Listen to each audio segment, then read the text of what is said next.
बिस्मिल्लाहिर्रहमानिर्रहीम। अस्सलाम वालेकुम नाजरीन, प्रोग्राम उजाला के साथ मैं हूँ आपका मेज़बान ताहिर बड़ेच। नाजरीन, आज हम जिन बीमारियों पे गुफ्तगू करेंगे उनमें ख़ास तौर पर टाइफाइड, शुगर, ब्लड प्रेशर, ऑब्स्टी यानी मोटापा और यरकान यानी हेपेटाइटिस, इन पे आज हम बात करेंगे। इन बीमारियों की वजूहात क्या है, अलामात क्या है और इनका तदारुक और ट्रीटमेंट किस तरह किया जाता है। तो आज के प्रोग्राम में हमें ज्वाइन किया है डॉक्टर सिराजुद्दीन बड़ेच साहब ने। डॉक्टर सिराजुद्दीन बड़ेच साहब जनरल फिजिशियन हैं। तो आज के प्रोग्राम में हम इंशाल्लाह इन्हीं बीमारियों पर गुफ्तगू करेंगे। डॉक्टर साहब, बहुत शुक्रिया, आज आपने हमें वक्त दिया हमारे उजाला प्रोग्राम का। थैंक यू डॉक्टर ताहिर साहब और आपके उजाले टीम का, क्या आपने आज हमारा इंटरव्यू लिया। बहुत शुक्रिया। डॉक्टर साहब, पहला क्वेश्चन मेरा आपसे ये है, टाइफाइड एक बीमारी है, इसकी वजूहात क्या है, अलामात क्या है, फिर ट्रीटमेंट किस तरह की जाती है? अच्छा, टाइफाइड एक बीमारी है जिसको हम इन्फेक्शियस डिजीज़ के लिस्ट में डालते हैं। टाइफाइड एक ऐसी बीमारी है जो एक जरासीम से होती है, साल्मोनेला टाइफी के नाम से, और इसकी एक और वैरायटी है पैराटाइफी, ठीक है, वो भी साल्मोनेला पैराटाइफी के नाम से होती है, ठीक है। ये एक जरासीम से होती है और जरासीम अमूमन खुराक जो प्रॉपर तरीके से पकाया ना हो और गंदे पानी में या सीवरेज के पानी अगर साफ पानी में मिक्स हो, उस वजूहात से ये टाइफाइड हो जाती है। टाइफाइड की अलामात होती है कि बुखार हो, तेज़ बुखार होता है, अक्सर लोगों में कम बुखार होता है, जान में दर्द होती है, सुस्ती होती है, खुराक और भूख का कम लगना शुरू हो जाता है। इसके अलावा आपको सर दर्द होता है और अक्सर पेशेंट्स में लूज़ मोशन या दस्त या जो है ना कब्ज़ की शिकायत रहने लगती है। तो इसके टेस्ट आजकल जो कॉमन टेस्ट होते हैं वो हम ब्लड कल्चर कराते हैं और टाइफाइड या विडॉल टेस्ट कराते हैं, उसमें इसकी तशख़ीस हो जाती है और इसका फिर हम बर वक्त इसकी एंटीबायोटिक्स से इलाज शुरू कर देते हैं। कल्चर और सेंसिटिविटी के मुताबिक दवाइयाँ देनी चाहिए।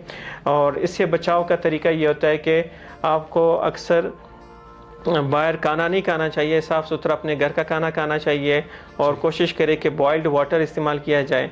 और इसके अलावा जो आजकल एक ट्रेंड बना हुआ है कि बाहर से खाना खा रहे लोग, बच्चे भी बाहर से मंगा के खा रहे, तो ये प्रॉपरली कुक्ड नहीं होता। बारबेक्यू खा रहे होते, रोल्स खा रहे होते, तो वो चिकन प्रॉपरली कुक नहीं हो तो ये अक्सर पोल्ट्री प्रोडक्ट से भी आ जाता है। तो वो बाहर से खाने को मिनिमाइज़ किया जाए, कम से कम किया जाए। और इसके अलावा इसकी वैक्सीनेशन होती है जो कि अवेलेबल है कि एवरी 3 ईयर्स अगर आप वैक्सीनेशन कराते हैं तो चांसेस ऑफ टाइफाइड आपको कम हो जाते हैं। अच्छा, बच सकते हैं बंदे। जी। अच्छा डॉक्टर साहब, नेक्स्ट क्वेश्चन की तरफ आता हूँ। शुगर की क्या वजूहात हो सकती है, इसकी अलामात क्या है और ट्रीटमेंट फिर किस तरह की जाती है?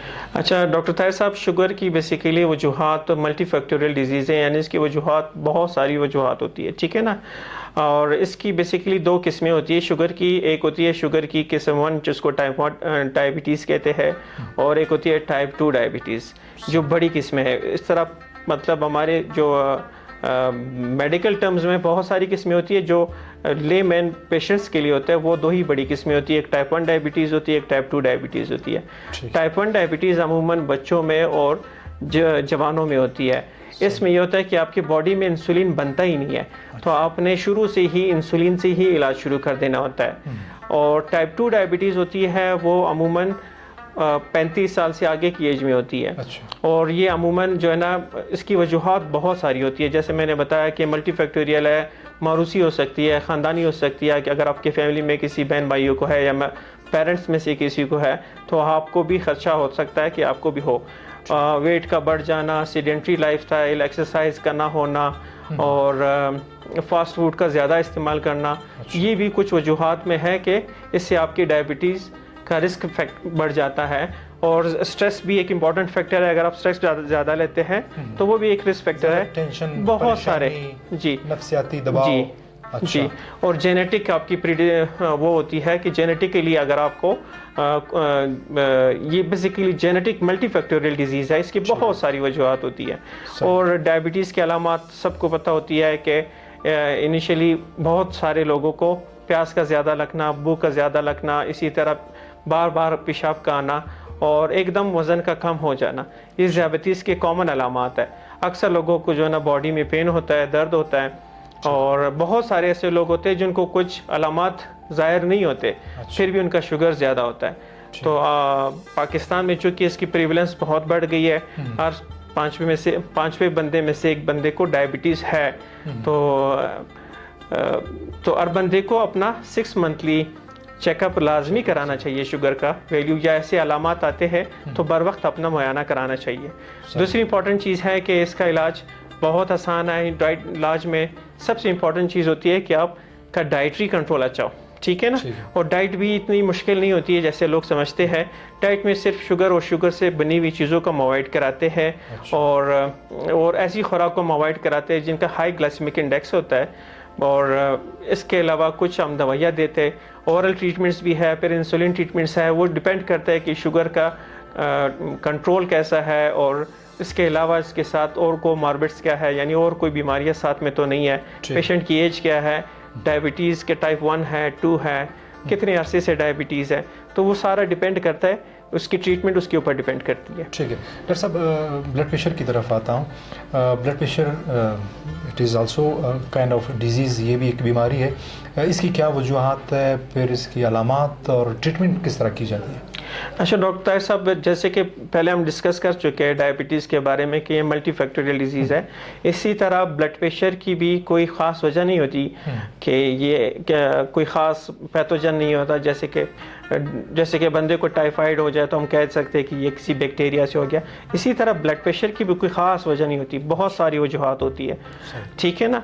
तो इसकी भी बहुत सारी किस्में होती है। एक एसेंशियल हाइपरटेंशन होती है जो कि शुरू से स्टार्ट होती है, फिर लंबे अरसे चलती है, लाइफ लॉन्ग रहती है। एक सेकेंडरी हाइपरटेंशन होती है। सेकेंडरी हाइपरटेंशन का मतलब ये है कि उसकी कोई वजह हो, लाइक थायराइड के मरीज़ों में अगर ब्लड प्रेशर हो जाए, इसी तरह गुर्दे के ऊपर हमारे गदूद होते हैं, उसके ऊपर अगर कोई खुदा न खासा ट्यूमर बन जाए, उससे ब्लड प्रेशर हो जाए। इसी तरह गुर्दे ख़राब होते हैं तो फिर भी हमारा ब्लड प्रेशर बढ़ना शुरू हो जाए।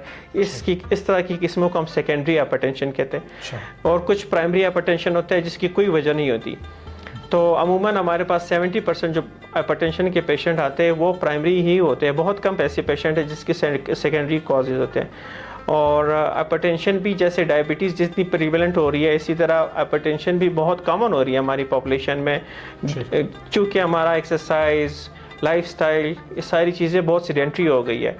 और खाने पीने में भी हम एहतियात नहीं करते, डाइटरी प्रिकॉशंस भी हम नहीं लेते, तो ब्लड प्रेशर का भी प्रीवेलेंस हमारे यहाँ बहुत कॉमन है। दूसरा इसमें भी इसकी ट्रीटमेंट भी डाइटरी प्रिकॉशंस बहुत इंपॉर्टेंट होती है कि इसमें आपने ज़्यादा ऑयली, फैटी मील्स और सॉल्ट का इंटेक कम करना होता है। और ट्रीटमेंट आपने बाकायदा लेनी होती है, और अपने डॉक्टर से रेगुलर चेकअप कराना होता है ताकि आपको ब्लड प्रेशर की वजह से ना आपके हार्ट पे, ना आपकी नज़र पे, ना आपके गुर्दों पे, ना आपके दिमाग पे कोई इसका प्रॉब्लम हो, असर ना। ठीक है डॉक्टर साहब, अब आते हैं हेपेटाइटिस की तरफ। यरकान और ख़ास तौर पर हेपेटाइटिस बी यानी काला यरकान जिसे हम कहते हैं, इसकी क्या वजूहात होती है और इसकी फिर ट्रीटमेंट और तदारुक ये फिर किस तरह किया जाता है? अच्छा डॉक्टर साहब, यरकान की बहुत सारी किस्में होती हैं जो यहाँ पर कॉमन होती है। एक तो हम जिसे कॉमनली कहते हैं वायरल हेपेटाइटिस, ठीक है। वायरल हेपेटाइटिस की 5 किस्में होती है, A, B, C, D, E, ठीक है। जो A और E है इसको बेसिकली हम एक्यूट हेपेटाइटिस कहते हैं। बेसिकली ये पीला यरकान जिसको उर्दू में कहते हैं। A और E जो कॉमन होता है बच्चों में हो जाता है और बड़ों में भी होता है। A और E ज़्यादा लॉन्ग टर्म नहीं चलता, ये एक्यूट होता है यानी शॉर्ट ड्यूरेशन का होता है, जिसको हम आम जुबान में पीला यरकान कहते हैं। ये अमूमन होता है साफ़ खाना ना खाने से, होटल के खाना खाने से, सीवरेज का पानी अगर आपके साफ पानी से मिक्स हो जाता है तो ये कंटेमिनेशन से होता है। फीको ओरल रूट यानी फीको ओरल रूट से स्प्रेड होता है। और इसका भी ट्रीटमेंट हो जाता है, कंजर्वेटिव ट्रीटमेंट होता है, बेहतर हो जाता है। और इसकी कोई वैक्सीनेशन वगैरह नहीं होती। अमूमन पेशेंट 90% खुद ब खुद रिकवर हो जाता है। ज़्यादा प्रॉब्लम अगर पीला यरकान प्रेगनेंसी के दौरान हो जाता है तो उसमें फिर थोड़ा सा प्रॉब्लम होता है माँ के लिए, बच्चे के लिए भी। उसमें थोड़ा सा ये होता है कि हम पेशेंट्स को एडमिट कर देते हैं हॉस्पिटल में, फिर हॉस्पिटल केयर चाहिए होता है। अमूमन 90-95% पेशेंट्स को एक्यूट यरकान यानी पीले यरकान में दवाइयों से हम बेहतर कर सकते हैं, घर में ही ट्रीटमेंट कर सकते हैं। दूसरा यरकान का किस्म जो रहती है C, B और D, ये हम इसको काले यरकान के ज़ुमरे में डालते हैं, ठीक है। काले यरकान की वजूहात बेसिकली सोर्स ऑफ ट्रांसमिशन होता है इसका, जो आपको इन्फेक्ट करता है, ये कि किसी काले अरकान यानी हेपेटाइटिस बी का अगर पेशेंट का कोई चीज़ आप इस्तेमाल करते हैं और वही जरासीम अगर आपके खून में मिक्स हो जाता है तो वो इस तरीके से आपको भी लग सकता है। अमूमन ये स्प्रेड होता है किसी का काले अरकान के पेशेंट का नेल कटर इस्तेमाल करने से, रेज़र इस्तेमाल करने से, ब्रश इस्तेमाल करने से, टूथब्रश इस्तेमाल करने से। कॉमनली स्प्रेड होता है हमारे बार्बर्स शॉप से, जहाँ पे आपका अगर आप उसका ब्लेड चेंज नहीं करते तो ये स्प्रेड उस तरीके से आता है। स्टेरिलाइजेशन बहुत इंपॉर्टेंट है। डॉक्टर साहब, आखिरी क्वेश्चन की तरफ आता हूँ, बिल्कुल मुख्तसर जवाब दीजिए आप। मोटापा, ओबेसिटी अपने साथ कौन कौन सी बीमारी ले आता है और किस तरह मोटापे को ख़त्म कर सकते हैं? अच्छा, मोटापा बज़ाते खुद एक बीमारी है जो आजकल मॉडर्न वर्ल्ड में बाकी बीमारियों को क्रॉस कर चुका है, ठीक है ना। और मॉडर्न एरा में इसको बीमारियों की माँ कहती है कि मतलब हर बीमारी की माँ एक इसको ओबेसिटी जो है करार दिया जाता है। उसकी रीज़न ये है क्योंकि बहुत सारी बीमारियाँ आपकी ओबेसिटी से ओरिजिन करती है। यानी दूसरी ये है कि बहुत सारी बीमारियों को ओबेसिटी से मसले मसाइल बढ़ जाते हैं, ठीक है।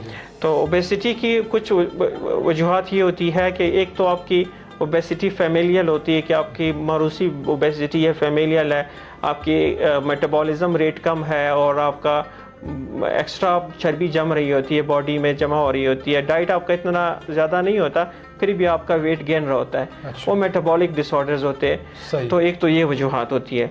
दूसरी वजूहात होती है कि आप खाना भी ज़्यादा खा रहे होते हो, उसको इस्तेमाल भी नहीं कर रहे होते, एक्सरसाइज नहीं है, आपका फास्ट फूड इंटेक ज़्यादा है, ज़्यादा कार्बोहाइड्रेट्स इंटेक ज़्यादा है, या शुगर वाले फूड्स यानी चीनी का इस्तेमाल बहुत ज़्यादा करते, तो उससे आपका वेट दिन ब दिन बढ़ता जाएगा। तो वेट का बढ़ने से बहुत सारी बीमारियां को स्टार्ट होने का खदशा होता है। लाइक वेट के बढ़ने से आपको ब्लड प्रेशर होने के चांसेस बढ़ जाते हैं, और अगर ब्लड प्रेशर है तो उसके कंट्रोल करने में प्रॉब्लम होती है। इसी तरह अगर वेट बढ़ता है तो आपको शुगर होने का खदशा हो सकता है, और अगर आपका वेट बढ़ा है तो शुगर कंट्रोल करने में प्रॉब्लम होती है। इसी तरीके से वेट ज़्यादा होने से आपको जोड़ों की प्रॉब्लम, कमर का प्रॉब्लम, ऑस्टियोआर्थराइटिस होने का बहुत ज़्यादा खदशा होता है और होता भी है। इसी तरह वेट ज़्यादा होने से बहुत सारे कैंसर्स होने का खदशा होता है कि इसमें scientific evidence based research based में बात करो कि जो ओबीस पेशेंट्स होते हैं उसमें आंत के कैंसर का खदशा ज़्यादा होता है। ठीक है डॉक्टर साहब, बहुत शुक्रिया Ujala programme. Thank you doctor Tahir साहब, थैंक यू सो मच, बड़ी मेहरबानी जी। नाजरीन, तो इस उम्मीद के साथ कि आज का प्रोग्राम आप सबको पसंद आया होगा। आज के प्रोग्राम में हमारे साथ यहाँ पे तशरीफ़ फरमाए मोहतरम डॉक्टर सिराजुद्दीन बड़ेज साहब, जनरल फिजिशियन। बड़ी खूबसूरत बातें डॉक्टर साहब ने की। अल्लाह करे कि इन तमाम बातों पे आप सब अमल करें और अपने आप को इन बीमारियों से दूर रख सके। तो उजाला प्रोग्राम से ताहिर बड़ेज को इजाज़त दीजिए। नेक्स्ट प्रोग्राम तक अल्लाह निगहबान।